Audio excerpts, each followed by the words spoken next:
Welcome to Dodgers Daily. Casey Porter here. So glad you decided to tune in. Coach Holt, I am so fired up on this Friday morning. I mean, what a game. So kind of what it felt like, the Dodgers, first of all, got to beat the DBacks, who it's an NL West rival. We've talked about how we think that the gap between the Dodgers and all the other NL West teams has gotten bigger, right? So you got to do that. That's cool. You got to win game one. You got to get, that first win sometimes can be the hardest one to get. If you don't get it, it can kind of create some tension, that kind of deal. But more so than anything, it just kind of felt like a World Series ceremony. Will Klein got on the roster. He got to pitch. Miggy Rowe got a hit. Clayton Kershaw just kind of felt like it was a Yoshinobu Yamamoto got the ball.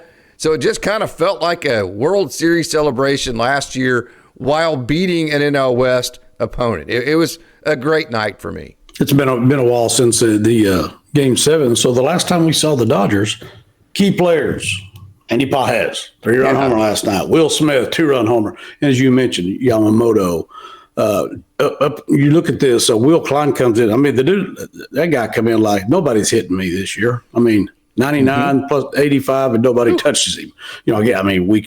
Weak contact. But that sitting there watching the game, you're just thinking, Will Klein came from out of nowhere, quote unquote, to maybe throw the biggest 4 innings in the playoffs. You want to know something funny? The day that I interviewed Will Klein, and by the way, Will Klein's an awesome dude. He grew up in Bloomington, Indiana, Coach. The University of Indiana never even called him, okay? So he had to go to Eastern Illinois. That goes to show you.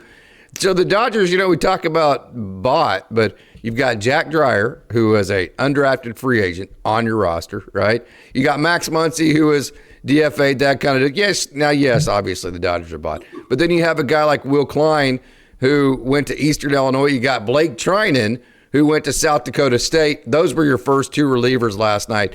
But to the point of Will Klein and Blake Trinan, it kind of feels like they made a statement to those two, like, hey, we trust you, you're in our trust tree, and we're going to show you by throwing you out there first. Now, I know there were some home runs hit and the score was this or that, but it kind of felt like that to me. Yeah, I think so. And, like I said, Will comes from out of nowhere, and to throw those big innings in the World Series, I mean, not just any playoff game, but the World Series, it ended up being an 18-inning game. And if we don't have that from him, probably don't win the ball game. I mean, it's obvious. That goes without saying.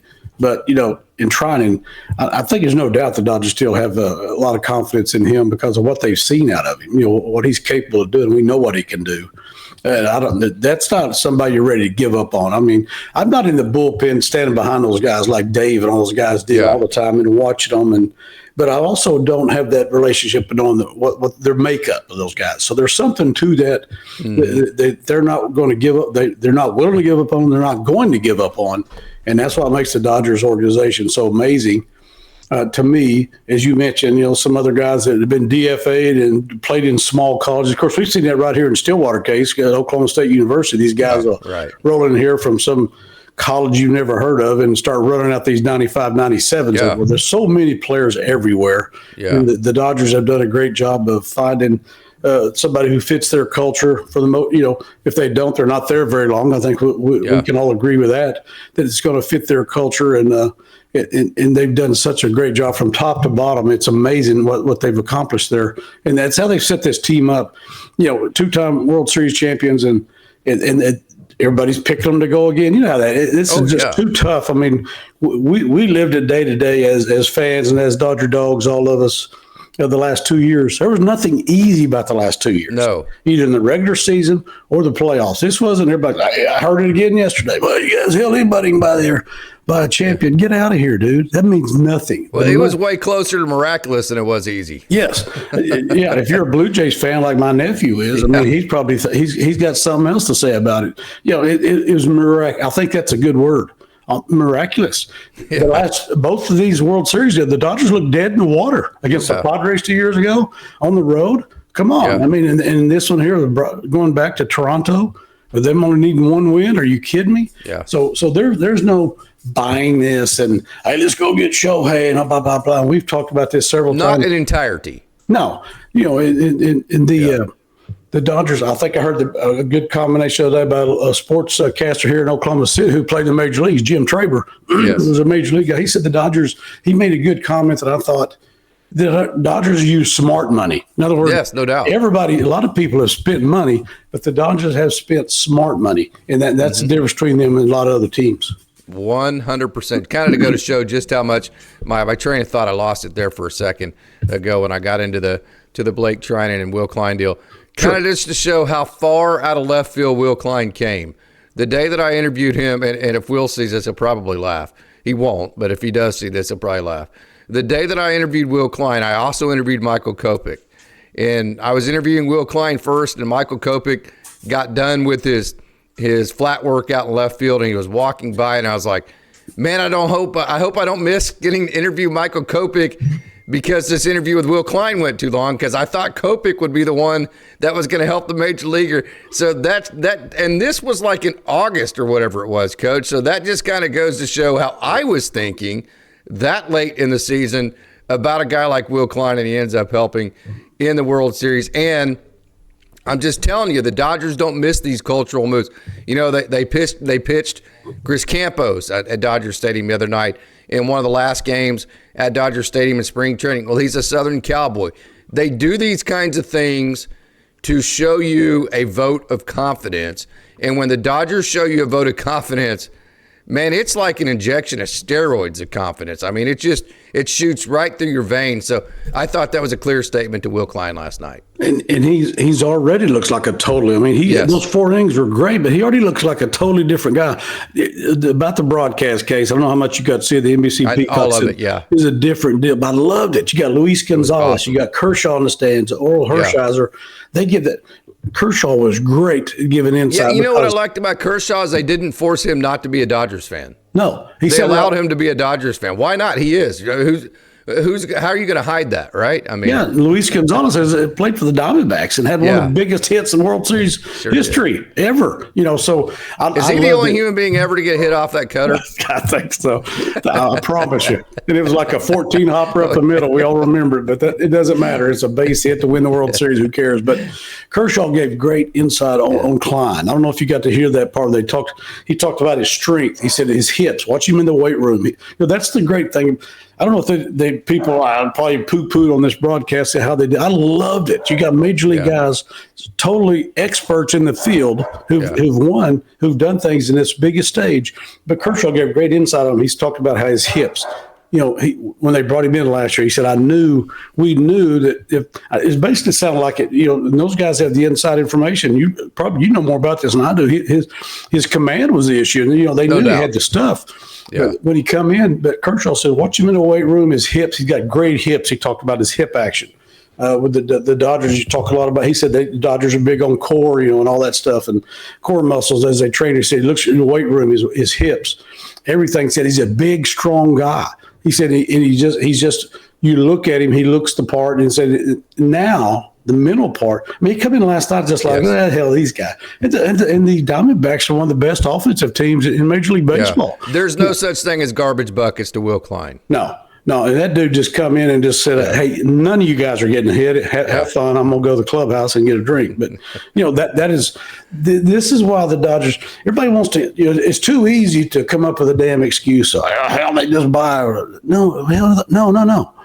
They win because, you know, you got Miggy Rowe hitting the game-tying home run. You know, get out of here. Will Klein. I mean, it wasn't just all Shohei. You know, it wasn't just all Mookie and Freddie up and down the lineup. I think that's a great thing about what I liked last night. Case, I'll shut up. You need to talk. But 8 out of the 9 starters got hits up and down the line. What Pages hit the 8-hole, 3-run homer. That's what we. Well, Freddie hit 3 balls really hard. Yes, he did. The only one who didn't get a hit. He had great at bats. He smoked it 3 times. You're absolutely. It's Freddie Freeman. We ain't worried about Freddie Freeman. No. He looks great physically, and he's always great mentally. He's. You know, we don't worry about that guy, but up and down the lineup, the Dodgers, you know, had some parts last year, which we talked about last year several times. Of course, that's all news, but I'm just saying the bottom of the order, you know, there was some issues. If Paul has, you know, hitting 8-hole and you got some guys that's almost, you look at that lineup 1 through 9, you know, and I think Kershaw even, and Oral talked about it last night too. 1 through 9, the Dodgers have somebody that can start something. I saw Mookie Betts made a comment about that after the game. Yeah. You know, anybody in our lineup, he can start anywhere. In other words, and that's kind of way that's like a 3-run inning can start anywhere, not just a run, like 3 or 4 runs. Yes, it can start anywhere. And I think that's a beautiful part. The true, I know we're Dodger dogs, man. We're obviously leaning towards everything the Dodgers do, but I'm just saying, true baseball. And we're excited because it's opening day, right? Yeah, but true baseball people see that. I think you saw some comments like Bryce Harper and him. Hell, everybody will be doing what the Dodgers doing. Everybody. It's not just getting Shohei or spinning and getting Tucker, and that's great. But it's up and down, 1 through 9. It's a farm system. It's everything from top to bottom. They're just out maneuvering everybody. So say what you want, but we know it because we look at a day-to-day basis. The Dodgers have set this thing up for success. There's no guarantee of success, which we've seen the last 2 years. There's been year after year after year. But they've set this baby up for success, and that's a credit to the front office. That's not just signing Shohei Ohtani. And that like we said, that's a no-brainer. Everybody in the world, right now it's the most famous baseball player in the world, maybe the best baseball player in the world. So, that goes without saying. But got to remember, the other guy in the dugout's not an idiot either. He's not going to let Shohei Ohtani beat him. So somebody else has got to do it. And last year, Miggy Rowe and Will Smith did do that. And last night it was Andy Pajes and Miggy Rowe and all that kind of deal too. Right. So kind of little deep thoughts here for game 1 where you win a game fairly easily, as the final score shows. Of course, you were losing 2-0 for the longest time until Andy Pajes did hit the home run. I was proud of Miggy Rowe for starting that thing back up. A lot of times home runs are rally killers. Miggy Rowe had that big battle, got the base hit up the middle, got that 4th run in terms of the lead. Yeah. And so I thought that was big too. But, just a game last night for the Dodgers. Let me get into this a little probably deeper than maybe day 1 you probably should get into. But you better seeing get Blake Trinan and Tanner Scott pitch, 2 guys that were kind of lightning bolts in spring training. I'll say this. I know Blake Trinan. You know Blake Trinan. We know his situation. He can deal with getting off to a slow start. He won't care. He doesn't follow social media. He doesn't do any of that. He's not going to hear any of the noise. He'll just keep grinding, and if he's capable, he will figure it out.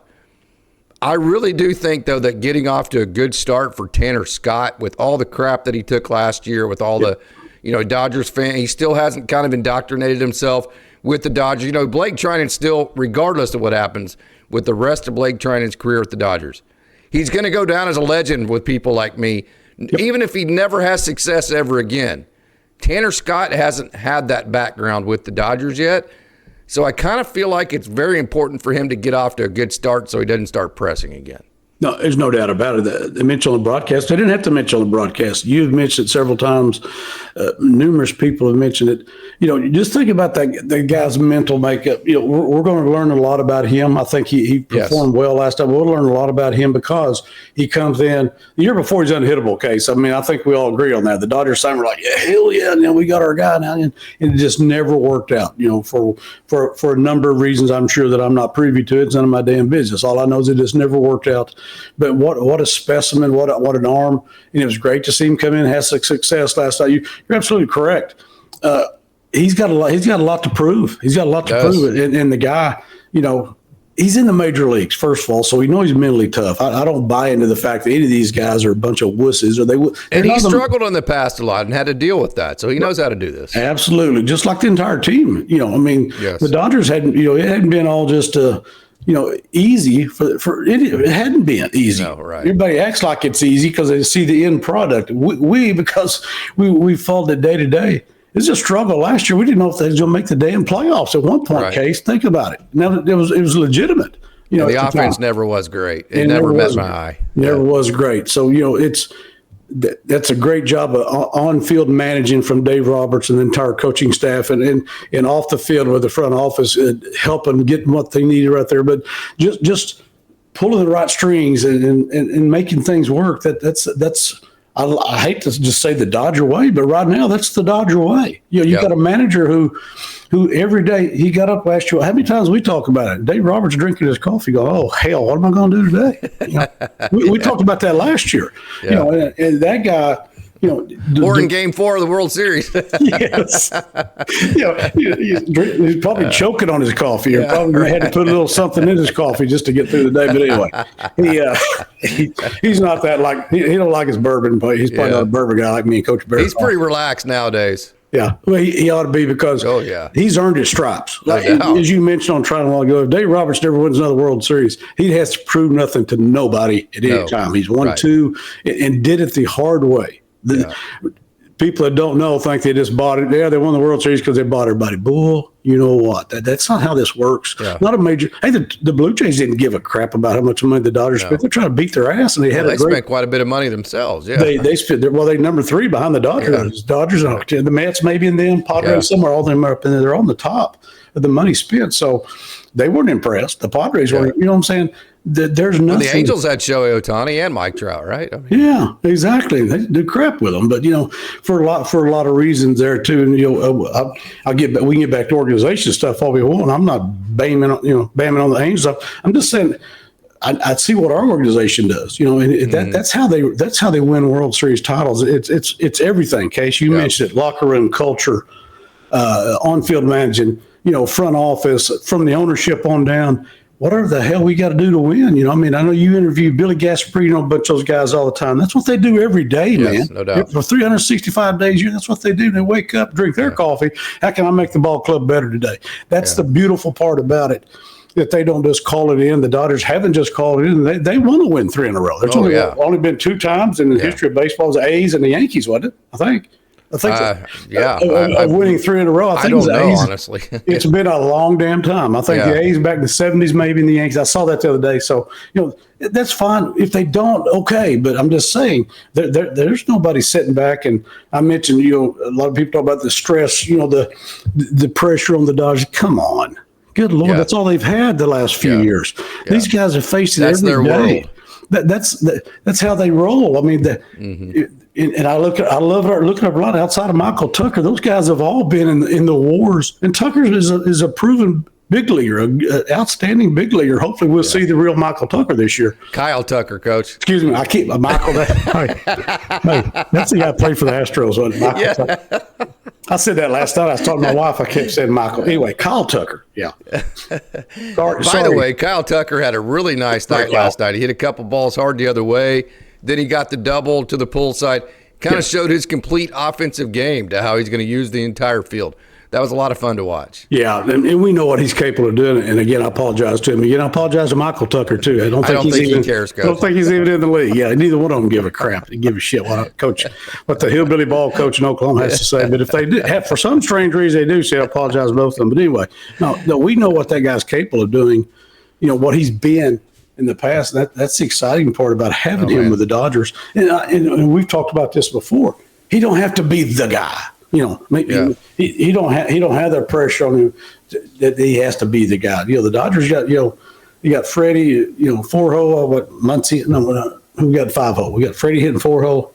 Will hitting 5-hole. That's your damage guys. That's 3, 4, and 5. Pretty good. That's pretty damn good right there. You got Tucker hitting 2-hole behind Ohtani. I mean, come on. Then Mookie hitting 3. What a outstanding. Just looking at it on paper, which we don't give a crap about because you don't play it on paper. But that 1 through 5 is and the way Hernandez has been playing. Teoscar. I mean, he's had a great spring. He looks great, and it's just. It's a pleasure to watch. We know there's going to be days that we're going to get on here and cry in our coffee case or our bourbon. Oh, we'll do it. Yeah, we'll bitch at Dave. We'll do all of it. We'll do all of it. And but today's not that day. Yeah, today's not that day. But because there's a lot of things you're celebrating. It's the new season. It's opening day, not the best. That'll be a national holiday. I got buddies sending me pictures of them wearing their Cubs jerseys, their Dodger stuff. I wore my World Series T-shirt from the locker room yesterday. I didn't get just one of those deals. So the opening day is just, it's, if you're a baseball fan like we are, Case, baseball lovers, we're excited about the Dodgers. I'm just excited baseball's starting back up. I'll watch every damn game. I even watched the minor league game the other night, with the Giants and the Yankees, that minor league warm up before the real game come out. Just kidding. But I even watched that thing, the other night with us in San Francisco. I'm not crazy about that broadcast either, but whatever. I liked the one last night, but just because of the insights you get there. But it doesn't matter what I like. I don't care. Baseball season started. It's a great time of the year. Couple of things I've got left for you. Is it real that Andy Pages is ready to take it to the next level? Did he take that, the criticism he got for his performance down the stretch, did he internalize it? That frustration and the motivation to make himself the player that is ready to take it to the next level. Is he there? Or do we just need to cool the jets and just kind of wait and see? What do you think? I think we or forget. Is he on his way there? I think we forget he was on his way last year. I mean, he ended up hitting what? He was second on the team in homers, 27 behind Shohei. You know, I mean, but he had a stretch last year where he was outstanding. I think we had the same discussions. Is he making that move? Well, you know, they got in the playoffs and 211 OPS, whatever it was. You know, he lost his position. Then he comes in and makes one of the greatest catches in World Series history. Knocks Kike flying just to catch it. I didn't realize he had 27 home runs last year. I had to look that up. I was getting ready to call BS on you. Holy cow, Coach. No, I know. I just saw that this morning, so it's not like I'm smart, Case. Hell, I did a little homework this morning. They said I literally was getting ready to call BS on you on that, and I was like, holy crap. Yeah, 27. He's a second on the team in home runs behind Shohei. Wow. But if you remember, if you go back, there was a stretch of the season where he was amazing. He was outstanding. Yeah. We're saying then, here he comes. You know, now we're saying, but then he leveled off. You know, everybody gets smart. All the analytics, they've got everything, and now we find a hole in this. Whatever they did, you know, whatever. Yeah. Maybe it's something on his part where he leveled off, but to come back and still make that play. And I think, you know, he's had a good spring. I mean, I saw Roberts had a quote this morning, somebody how he will be, you know, how he had a great spring. He looks great. He's in great shape. And they interviewed him some, you know, and he was talking about, you know, don't worry about what happened last year. You know, I think he's settled in. I hope what you said is correct. And I kind of feel it may be. Maybe we're getting ready to see this guy. Again, he's hitting 8-hole. On the World Series, two-time World Series. There's not a lot of pressure on him. You can't be horrible because we'll replace you. Kind of what happened last year. You know, he was horrible. Yeah, right. Bigger loss in the playoffs. Had to get replaced. Can't be horrible, but you also don't have to be the guy. You're getting 8-0. Good Lord, if he starts coming around, get out of here. I mean, the Dodgers, we already, I mean, at the bottom of that order, you got Andy Pages hitting 8-hole. Yeah. Get the heck out of here because this thing's going. You might as well call it now and say, "Hey, give the Dodgers a trophy now." I heard that again a couple of days ago. Well, hell, do give them a trophy now. That doesn't work that way. Wish it would. We wouldn't have all those stressful days, but we also wouldn't have all those wonderful days of being a Dodger fan. There's nothing like it. Imagine that Pages in the 8-hole, and then eventually Tommy Edman, Kike Hernandez, or Miggy Rowe in the 9-hole. That's pretty darn good. Okay, Yoshinobu Yamamoto. Hey, I get it that the Arizona Diamondbacks, they want to set, you know, they want to run the bases. They want to do everything they do. They want to be aggressive. Not against Yoshinobu Yamamoto. I mean, he threw like 20% straight. He threw more splitters than he did any other pitch last night. It was in the zone like 20% of the time, but yet ended up a strike over 60% of the time because Arizona kept swinging at it and they kept chasing at it. And if you just not give because he earns it because it's a great pitch. But if you chase the splitter of Yoshinobu Yamamoto, adios. Now, I understand he tried to throw a cutter. And then a high fastball to Perdomo. And, you know, hey, it happens, and you get hit for a 2-run home run. But other than that, I didn't think that the Diamondbacks had a good game plan whatsoever. Give Yamamoto credit. It's kind of like I always tell an offensive coordinator, hey, if you're running inside zone and you're getting 5 yards on it, don't get bored. Just keep doing it. Don't assume they're going to stop it. Yamamoto just kept throwing that strike to ball, chase pitch with his splitter, showing the fastball enough to continue to make that effective. And the Diamondbacks kept chasing it. So a great job of him of just sticking with what was working last night. Well, me and your old ball, you're not near as old as me, Case, but I'm an old football coach too. Run it till their nose bleeds. How many times have you heard that? If I'm going to run a dive play that gets 4 yards of play, guess what? We're going to run for the next 12 plays in a row. Same thing there. Yeah. He's throwing a splitter. It's an unbelievable pitch. Here's the best part about his night. He didn't walk anybody. Yes. I mean, 0 walks, no free baseball. You have to earn. If you're going to get something off Yamamoto, you're going to earn it, and good luck with that when he's throwing that splitter like that. I know I've told you a story before. Me and Rex used to get pissed all the time watching the Dodgers, and we might have drank a couple of beers. But Bruce Sutter, Bruce Sutter was a closer for the Cardinals. Yeah. The split finger fastball. He might have been that name actually come out with him. But if you sit there and go back and watch Bruce Sutter now, very few of his pitches are in the strike zone, but they come in the strike zone. By the time the guys are swinging, they're in the freaking dirt. Yeah. That's why it was an unhittable pitch. And it's kind of what you just talked about. 20% in the zone, but 60% strikes. Same type deal. Oh, hell, those are strike. But he throws it so damn hard. I think Kershaw alluded to that last night. He's throwing that splitter 85 miles an hour. Yeah. So there's a big difference here. Or I think it's 85. Not a lot of time to make up your mind. No, I'll take that back. I was thinking about Klein's breaking ball. No, his splitter's like 90 miles an hour. I mean, you don't know. I mean, that looks like a freaking fastball, but it's dropping off the table. So it's an amazing pitch by an amazing pitcher. The World Series MVP who just looks like he's primed to do it again. Well, not the World Series, but have a great year. You know, we know he's the Dodgers' #1 starter for a reason. He leads off the season. There's a reason. We don't have to question him. Like I said, if he never wins another World Series game, we don't have to question his, as you called them, cojones last time we wrote it. Well, amazing. You know, I still those videos still come up all the time. They show Yamamoto warming up, and well, it wasn't even Game 7. It was Game 5 when they were he's warming up. You know, right after he pitched. So, you know, we don't have to ever question that guy's cojones, and you know, and he's a legend forever, and that's what it should be, because you earn it. It's not because me and you say it. You earn it. It's like Luis. Yeah, Gibby's not a legend to me because any other reason other than he earned it with that home run. Just the way that he changed that '88 club. Yeah, it's like Luis Gonzalez. I can't tell you anything the hell he did, but all I know is he got a hit off the most unhittable pitch in the history of baseball from a reliever, and won the World Series. So, you know, with a 12 hopper up the middle. So, you know, that's what I'm saying. That guy's he'll be remembered for that as well. He should be, because that's one of the toughest things in the world to hit, and you do you know, if you get a hit in April, hey, that's a good job, you know. But you win the World Series, hell of a deal. Yep, 100%. Hey, Coach, we got about 1 minute left before we get to our Down the Farm. I went to Oklahoma City Media Day. I've got plenty of coverage on that. Awesome. Hesson Kim, Kyle Hurt, so we're going to get to that here in just a second. Got 1 minute and final thoughts on a beautiful opening day. Hey, you got to stay even keel, get it. I'm not going to today. I'm super pumped. I'm in a great mood because baseball is back, meaningful baseball. Yes. So I'm in a great mood for there. I'm in a great mood because the Dodgers took down an NL West rival. They look great doing it, and nobody can take me out of this great mood today. I'm gonna ride a high for today. That might change tonight. That's the way I'm gonna roll today. But 1 minute to finish this thing up. I'm with you on that case. You know, always supporting you. Oh, there we go. The nice strip, Coach. Yeah, I'm with you all the time. But to just, you know, enjoy it, savor it, because we're seeing something that not a lot of organizations have seen. It's like when me and you sit here as kids and whatever. Maybe none. I'm sitting here. It's like me and you watching Barry Sanders as a running back here at Oklahoma State. There'll never be anything like that again in college football. Nobody will ever see that. We got to sit there in the old Lewis Field and watch that. It's the same thing. Yeah. So you're seeing, you know, it's the great part. Like you said, Case, I love that baseball's back. I'll watch any damn game that comes on there now. And I just kind of relax and watch it because I love watching baseball. And it doesn't matter what it is. I'll watch college games, you know, whatever.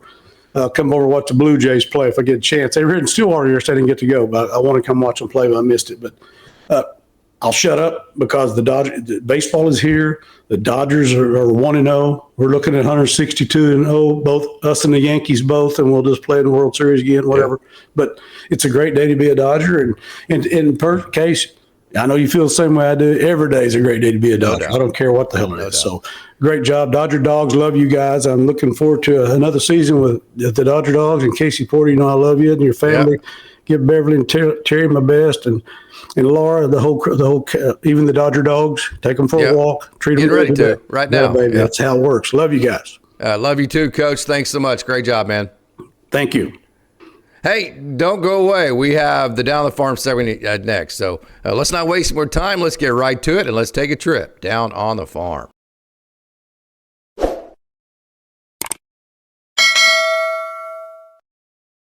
Welcome to Dodgers Daily Down on the Farm. So glad that you decided to tune in and check out some of our prospect action. That's a little shaky right there, but it'll get better here. I've got it on a tripod. It's very windy in Oklahoma right now, so I apologize for a little bit of the shake. Here you see Ryan Fitzgerald right there, the James Outman lookalike. That's Austin Gauthier, and this, of course, is Hesson Kim. Hesson had his first workout at Oklahoma City yesterday and media day, and you got to figure he's a little bit disappointed being in Oklahoma City, but that's fine. Hey, there's things to work on. We've covered it all in the offseason. Got to get to that high velo up in the zone as far as making more contact on that, and then just overall got to close the holes in terms of the swing and miss. So Hesson Kim, the thing is, yes, it's disappointing being in AAA. It may be this or that. It doesn't matter.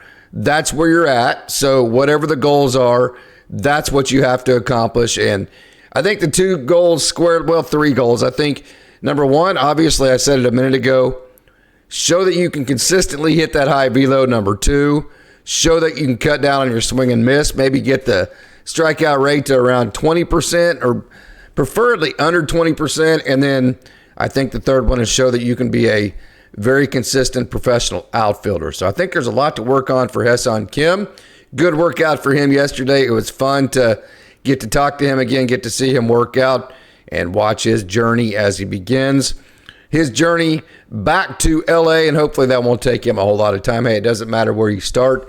It's where you finish right here. And this is Noah Miller from Media Day yesterday. Noah Miller is a guy I really think really turned heads in spring training. We all knew that his defense was really good. Of course, when you look at his legs here, no knee brace. Last year he had the knee brace on the entire season. And while he wasn't injured, while, he technically was cleared to play, it was definitely inhibitive for him. You could tell that he didn't quite have the range of motion that he wanted, that he's used to. And with that brace off, 2 years away from his knee injury, you can tell that Noah Miller feels a lot better. He has explosiveness back. I was talking to his manager, Scott Hennessy, yesterday about it. Just the twitchiness of it, the quickness in which he can move. Whenever you have an injury like that, sometimes you can have the big movements, but it's the quick movements that really worry you about it. So Noah Miller has all of those quick movements back, and I think you saw a much more explosive. You're going to see him right-handed here in a minute, if I can get to it. Yeah, here's his right-handed swing here. A more explosive Noah Miller, and it's always going to come down to the offense for him. We talk about the defense being way above average. If he can just be a league average offensive player, he is a really good player at the major league level. So definitely keep tuning in on Noah Miller. I think he is 100% a front of the Rolodex type of prospect. He's in AAA Oklahoma City and looking to have a big season. Another guy that needs to get off to a great start. Another guy that's probably disappointed about being in AAA Oklahoma City, and that is one Mr. Kyle Hurt that you see right here. Kyle had a good workout yesterday. Did a lot of his flat work, did a lot of his conditioning. You're going to see here a lot of his agility work, a lot of PFP work, and just kind of got in everything that the Dodgers wanted him to yesterday, as well as everybody else. So for Kyle, yes, I'm sure he wished he was in Los Angeles last year. Tough break that he was really coming on a couple of years ago, had the Tommy John, and that kind of set him back. And so he, maybe it could have been him last year instead of Will Kleiner or Edgardo Henriquez on the World Series roster and getting those innings. And then maybe it would have been him starting the year in LA instead of in Oklahoma City. But hey, it didn't happen. It is what it is. And now here he is in AAA. And what you just got to do is you just got to grind. If there is any disappointment, you got to put it behind you.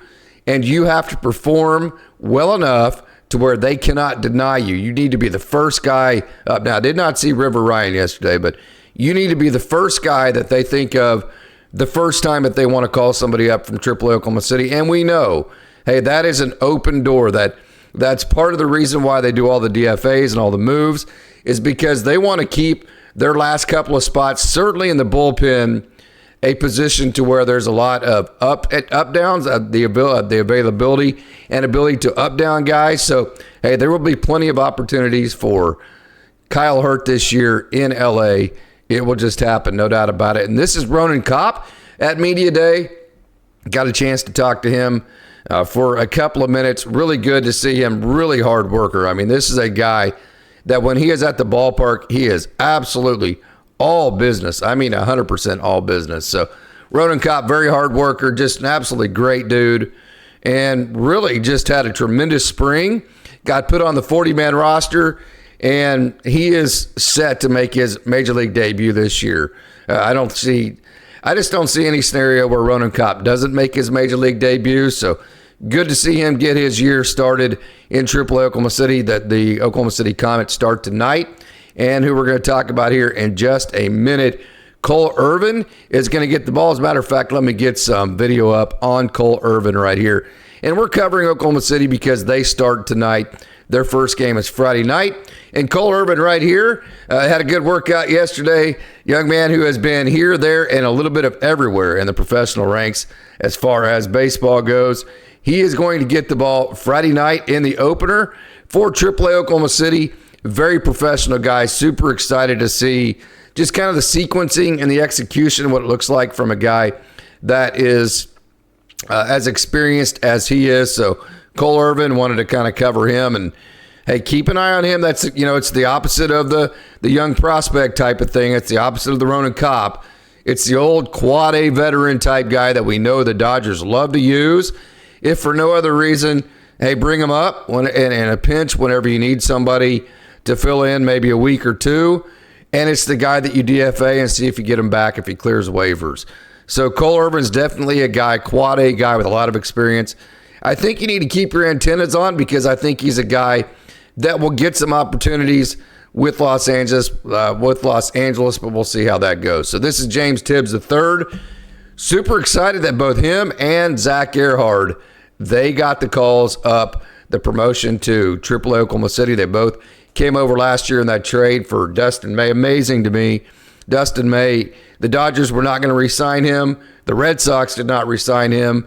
And all for not winning a championship, all for a guy that you still don't have in your system. You give away James Tibbs III and Zach Earhart. Still just, and then, Mookie Betts, they traded him. There's a reason why teams like the Dodgers continue to do well, while even, the Red Sox, who've had success, obviously, a lot of it in the past, but as of late have not had a whole lot of success, just reasons like that. And the Dodgers just very rarely lose in trade scenarios like that. And this is Zach Earhart. Congratulations to Zach, who got the call up to AAA Oklahoma City. Super excited for him. He is super motivated. He is a guy that is very good. I'm just telling you, he's a guy, if you're just asking me, hey, what's your best way to explain him? It's just, hey, that guy is a ball player. And for a baseball player, for an athlete, when you just say, hey, he's a ball player, that pretty much encompasses everything that goes into being good. And that's just about the biggest compliment you could give a guy. Hey, a guy that's kind of a sleeper that I think maybe Dodgers fans don't know enough about, who made his major league debut last year. This is 6'7" Carlos Duran, who was in the Dodgers system. He was a top 30 prospect forever.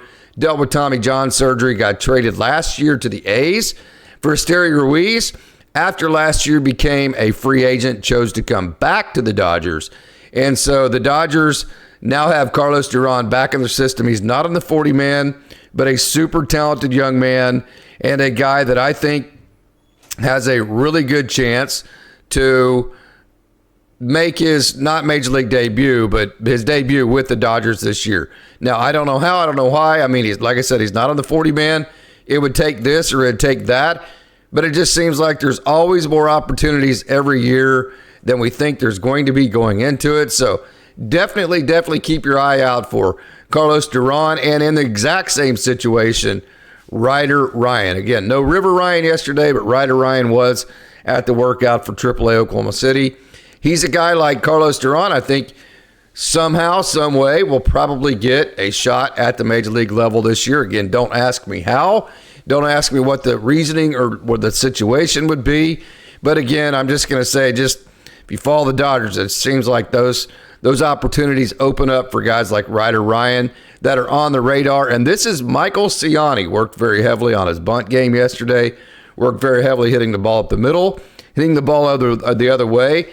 Got a chance to meet him for the first time. Super chill dude. Just absolutely great dude. See how he's working on the ball. Hitting the ball the other way right there. Worked on a lot of great mechanics yesterday because we know with Michael Ciani, he plays the fantastic defense, and it's in center field. So there is a possible role for him if the Dodgers feel like the offense has caught up with the defense. So, another one of those guys, kind of a defensive version, not necessarily of the same amount of experience, but a defensive version maybe of a Cole Irvin type, to where, it's some quad A depth, and maybe a DFA-able guy. Probably not, but maybe a guy that you bring up in a pinch if you feel like the offense has caught up enough. And one thing I really liked about Jack Sawinski, got to meet him yesterday, he was really working on a direct path. You could see even in, while he wasn't hitting, while he was around the cages, see how direct he is down to that ball, no loop in that swing. And one of the things about Jack Sawinski that I think Right here, see how he's working. One thing about Jack Sawinski, I think you would say that he really needs to close in the AAA setting. See how he's working on a direct path there. Is the swing and miss. So right there, those are cues that he's giving himself to make. Now, you're not going to swing down on the ball like that. You're not going to swing down the ball like he's doing here in BP. No doubt about it. Your swing's going to flatten out, and you're going to hit the ball most of the time on the upward plane, and that's because you hit the ball out front. But he is giving himself there's a real versus feel. He's giving himself a feel cue to make a direct path to the ball. So yes, is he actually trying to swing A to B down to the ball? No. He's just trying to give himself, his body, a real feel cue to make a direct path to the ball. And that's in an attempt, more than likely, I haven't talked to him about it. I'll have a chance to talk to him as we go on, but more than likely that's an attempt to eliminate a lot of the swing and miss. See that cue right there? So that's my coverage of Media Day for Oklahoma City down on the farm. Game 1, opening night in AAA Oklahoma City at Bricktown Ballpark. Again, Cole Irvin gets the ball. Super excited about it. We'll have all the coverage of that game on Saturday morning. On the end of Austin and I doing our live show for Dodgers Dogs as part of the Dodgers Daily Network. So thank you for tuning in. And as always, it's a great day to be a Dodger.